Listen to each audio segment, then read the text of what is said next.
Hola familia de Cultura Bad, espero que se encuentren muy bien y bueno, hoy terminamos nuestra serie de Casa de Oración con este cuarto tema, el cual lo he titulado Intimidad y Comunión. Y este tema para mí es súper necesario porque, ok, ya sabemos qué es casa de oración, sabemos de dónde sale, sabemos que casa de oración está totalmente alineado con el deseo de Dios de que lo que está en el cielo se replique aquí en la tierra, que casa de oración es el tabernáculo caído de David, del cual Él quiere levantar y nos quiere usar a nosotros, o quiere que nosotros colaboremos más bien con Él en ese plan de levantarlo. Casa de oración es adoración e intercesión constante. Casa de oración es donde todo un pueblo se reúne a adorar a una sola persona, que es Cristo. El foco central de la iglesia es Cristo, y eso es lo que Dios quiere, eso es lo que Dios anhela para esta generación. Malaquías 1:11, recordemos, es Malaquías profetizando sobre una generación de adoradores alrededor del mundo, lo cual no pudo haber sucedido en la época de Malaquías porque el conocimiento de Dios no estaba extendido para la humanidad completa, pero hoy se está cumpliendo eso. Entonces, es hermoso saber todo esto de casa de oración, es hermoso poder decir yo soy casa de oración, pero mi pregunta es lo siguiente: ¿de qué nos vale saberlo todo esto, si no tenemos el compromiso de hacerlo, ¿verdad? En el tema anterior hablamos del celo por su casa y creo que ese tema, ese celo debe estar eh, activo en nosotros. Y si no está activo, debemos empezar a orar: Señor, despierta el celo por tu casa en esta generación. ¿Para qué? Para que podamos ser esa casa de oración en la cual tú profetizaste muchas veces en el Antiguo Testamento y dijiste fielmente que ibas a levantar ese tabernáculo para esta generación. Hechos 15:16. Entonces, analicemos lo siguiente: Dios no puede habitar en una casa donde no hayan personas dispuestas a hacer de ese lugar un lugar donde Él pueda habitar. ¿Estamos de acuerdo? Dios no puede venir a vivir a un lugar donde Él no es bien recibido. Entonces, es nuestra responsabilidad y debemos de poner todo nuestro corazón en este deseo de tomar nuestra posición. Y Éxodo 19 nos revela algo que me encanta a mí y que sé que nos va a ayudar a ampliar un poco más este tema. Éxodo 19, versículos 5 y 6 dice de la siguiente manera: si ahora ustedes me son del todo, número uno, obedientes y cumplen, número dos, mi pacto, serán mi propiedad exclusiva entre todas las naciones. Aunque toda la tierra me pertenece, dice el Señor, ustedes serán para mí un reino, número uno, de sacerdotes y una nación santa, o sea, una nación apartada para. Amén. Dios quiere esto, que seamos obedientes, que cumplamos su pacto. Y en temas anteriores hablamos de obediencia y de estar alineados al pacto de Dios a profundidad. Entonces no voy a entrar en eso. El asunto es que Él desea hacer de nosotros un reino de sacerdotes. Escúcheme bien, la iglesia está acostumbrada a tener una iglesia con sacerdotes, ¿verdad? ¿Qué quiere decir? Con una persona que ora más, una persona que predica, una persona que puede ayudarme, que puede aconsejarme, una persona que es sacerdote, que puede interceder por mí para que Dios salga. Pero este nunca ha sido el plan de Dios. Este nunca ha sido el deseo de Dios. El deseo de Dios es un reino de sacerdotes. O sea, usted y yo tomando la posición sacerdotal dentro del reino de Dios. Es el deseo de Dios. Casa de oración no se constituye ni se edifica con gente que solo es espectadora, que solo viene a consumir un producto. No. Casa de oración se edifica con sacerdotes, porque el sacerdote entiende el término de intimidad y comunión. Dios desea intimidad con él y comunión con su cuerpo, ¿verdad? Para que entendamos estos dos términos: intimidad en adoración, oración, intercesión, intimidad con Dios, pero también comunión en adoración, en intercesión y oración con el pueblo. Nos reunimos en comunión y tenemos intimidad con Dios. Y eso solo se logra cuando tomamos nuestra postura dentro del reino de Dios como sacerdotes. Dios quiere una iglesia de sacerdotes, no una iglesia con sacerdotes. No es responsabilidad del pastor estar solucionando los problemas de todos ustedes. Nosotros tenemos que aprender a recurrir a Cristo y nosotros tenemos que ser tan buenos sacerdotes de enseñarle a la gente y discipular a cada persona para que ellos recurran en intimidad con Dios. Amén.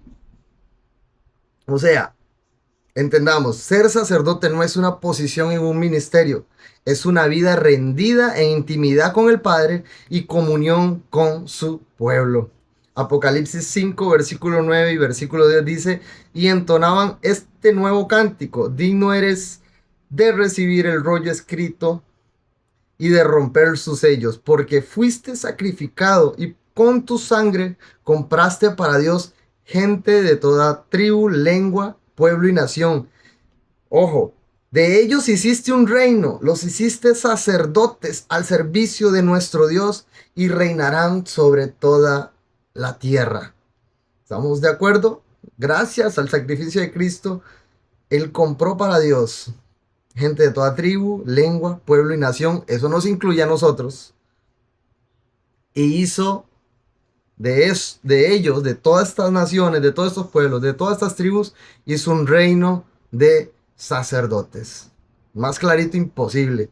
Si usted no me creyó lo que decía Éxodo, ahora le traigo Apocalipsis, donde la palabra misma nos deja ver que somos un reino de sacerdotes. Ahora, ¿qué es un sacerdote? ¿Cuál es la función de un sacerdote? Bueno, vamos a empezar por número 1. El sacerdote administra lo sacro, o sea, lo santo de Dios. Administra toda la parte espiritual de la forma correcta. Número 1, recordando todo el tiempo que Dios tiene afectos. ¿Qué significa esto? Significa que Dios posee inclinaciones profundas, deseos y pasiones, como por ejemplo el amor, la compasión, el gozo, la ira, etc.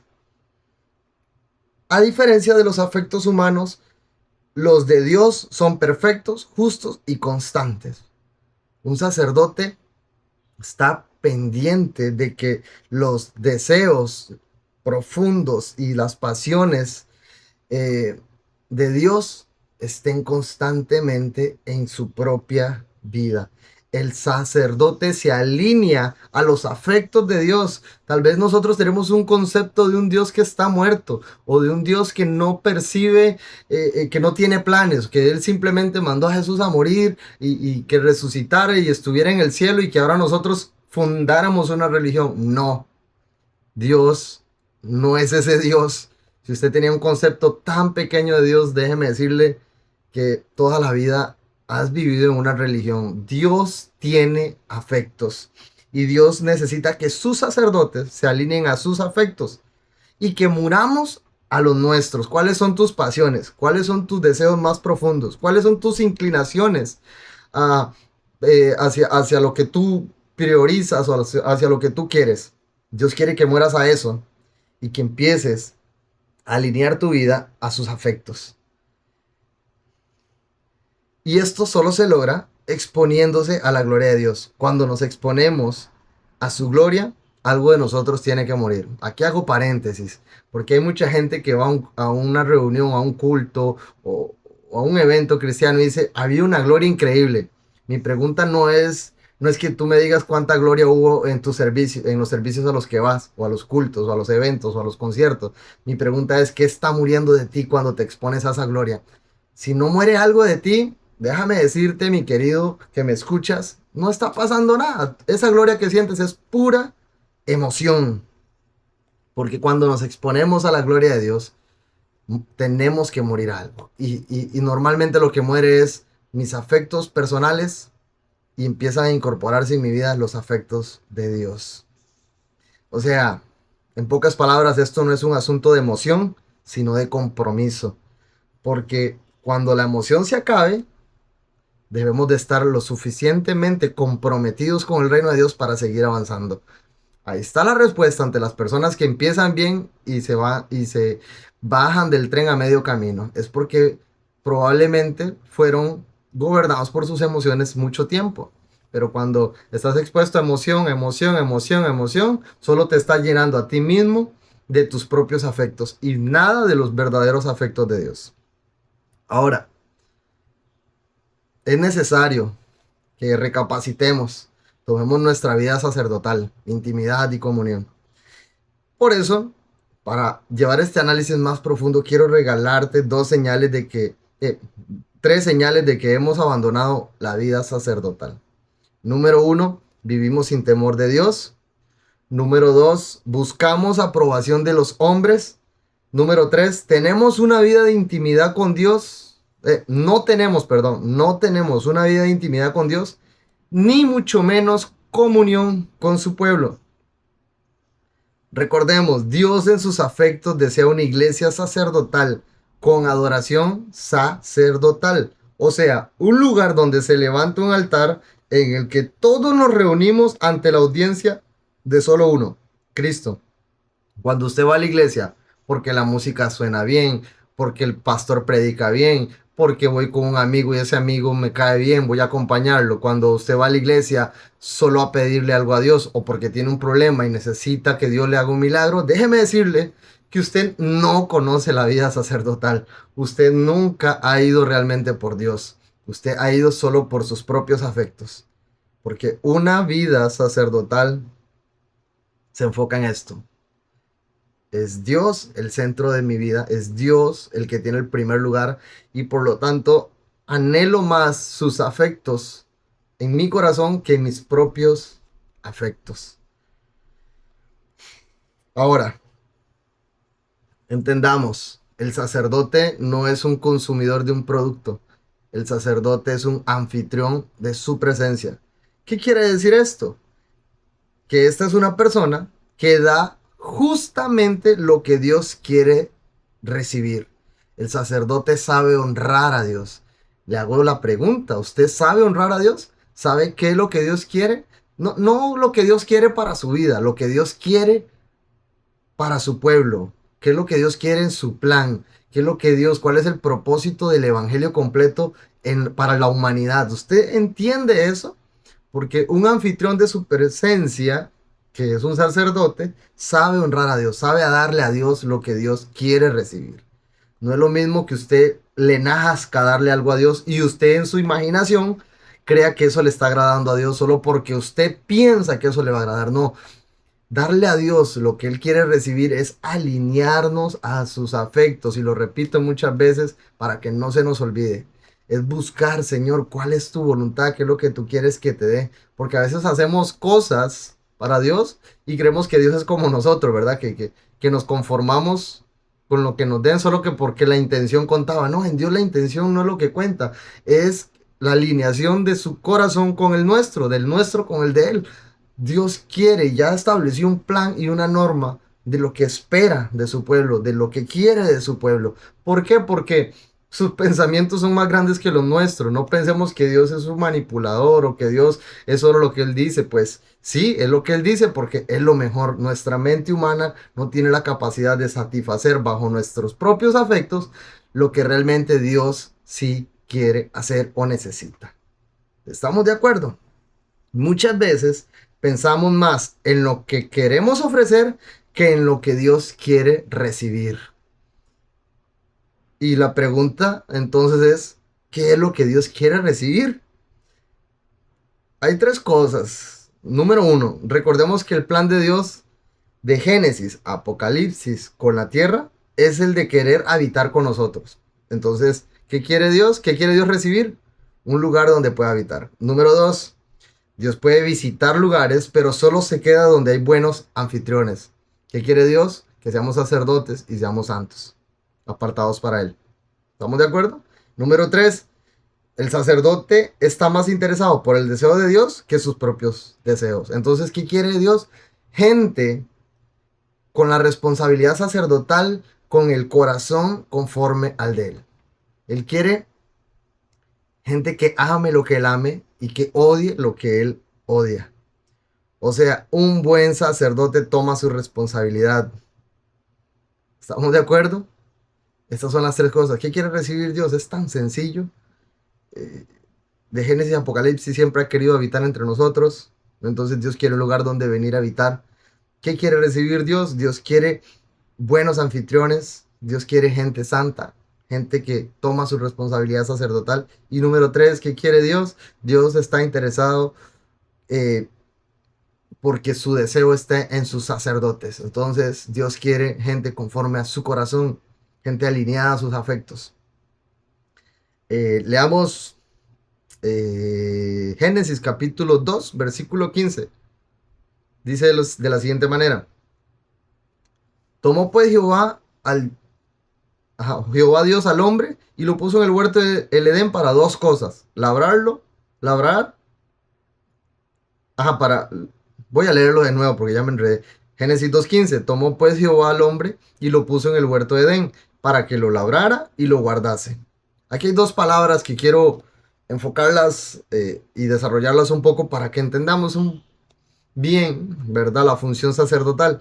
Y las palabras son labrar y guardar. Labrar viene de la traducción de labrar es abad, que significa servicio, y guardar es chamar, que significa centinela, o sea, una persona que intercede o un intercesor. Esto tiene que ver con intimidad y con gobierno. Entonces, para ser sacerdotes, debemos de empezar a ordenar nuestras vidas, o sea, prepararnos para que Dios encuentre un lugar en nosotros, un lugar donde habitar, convertirnos nosotros. Porque yo sé que pueden hacer como la, el pensamiento de decir, pero es que en mi iglesia eso no va a suceder, es que en mi iglesia no me van a tomar en cuenta, es que en mi iglesia la estructura es muy fuerte. Bueno, usted puede empezar a ordenar su vida y empezar a labrar y a guardar lo que Dios le ha dado a administrar. Labrar tiene que ver con servicio y guardar tiene que ver con interceder. Entonces, cuando empezamos a ordenar estas dos cosas, nosotros mismos nos estamos convirtiendo en un tabernáculo, en un lugar de encuentro para que Dios empiece a habitar. El sacerdote entonces no vive para agradar ni depender de los hombres. Por lo tanto, su vida espiritual no depende de otro, sino que es consciente de que debe labrar y guardar lo que Dios le ha confiado. O sea, debe ordenar su vida. Lo que acabo de decir, usted no espere a una orden de un líder para que le diga lo que tiene que hacer espiritualmente. Usted no espere la orden de alguien externo para que usted diga, necesito ordenar mi vida. No, ya usted ya sabe que tiene que ordenar su vida. No espere la motivación de otro, no espere que otro lo acompañe. Muchas veces este proceso de ordenar muchas cosas en nuestra vida, Dios nos va a hacer pasarlo solos. Va a ser nada más escuchar consejos, enseñanzas como esta, pero Dios va a estar contigo en medio de esos procesos muchas veces. Así que no te asustes si nadie te apoya, no te asustes si la gente te da la espalda, no te apoyes si los mismos hermanos en Cristo piensan que lo que se te está ocurriendo es una locura. Usted nada más enfóquese en que va a ordenar su vida. Voy a empezar a labrar y a guardar lo que se me ha confiado, mi propia vida. Aunque el reino no es egoísta, ¿verdad? Pero como dije, puede que ser que Dios nos someta en un proceso donde este momento de ordenar algunas cosas va a ser totalmente personal e individual. Ahora, la pregunta, ¿qué tengo que ordenar para que seamos buenos sacerdotes? Y para que Él habite no solo en casa de oración, sino que también nosotros seamos una casa de oración, o sea, habite en nosotros como casas. Esa es la pregunta que le dejo, que hay que ordenar, que hay que empezar a labrar, a trabajar en ello, a servir en ello. ¿Qué es lo que tengo que hacer? ¿Qué es lo que tengo que empezar a guardar? ¿Qué es lo que voy a empezar a interceder para que Dios empiece a ordenar mi vida? Recuerde esto, Juan 4:23, donde Jesús le dijo a la samaritana, mas la hora viene y ahora es cuando los verdaderos adoradores adorarán al Padre en espíritu y en verdad, porque también el Padre tales adoradores busca que le adoren. ¿Quién está buscando a quién? Dios nos está buscando y creo que nuestro servicio y nuestra intercesión se vuelven un olor fragante, no en un ruido, no en música, no en sonido, no en palabras, sino en un olor donde Dios lo detecta y dice, yo quiero estar ahí. Porque Juan capítulo 4, en Juan capítulo 4, Jesús lo deja muy claro. El Padre busca, el Padre anda buscando, el Padre te anda buscando a ti. Porque estás queriendo ordenar tu casa, quieres ser una casa de oración y en grandes rasgos, casa de oración somos nosotros. Aunque Dios quiere un lugar, dice, quiere levantar, recordemos qué significa tabernáculo, es un lugar de encuentro.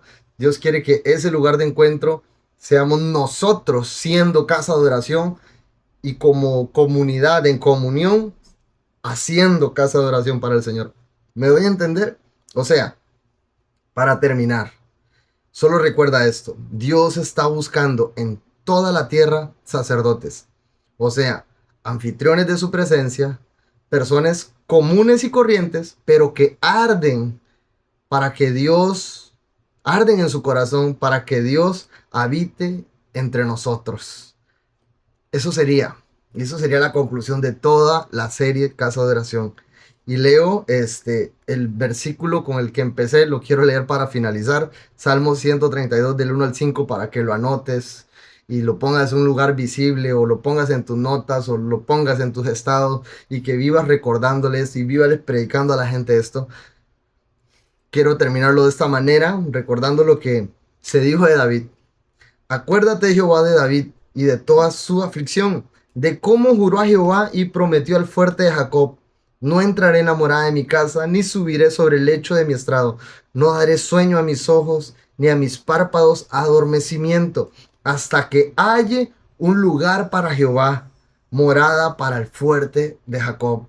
Hoy deseo de todo corazón y mi oración es para ti que has sacado el tiempo para llegar hasta este momento y haber escuchado todas las enseñanzas que pasaron esta semana.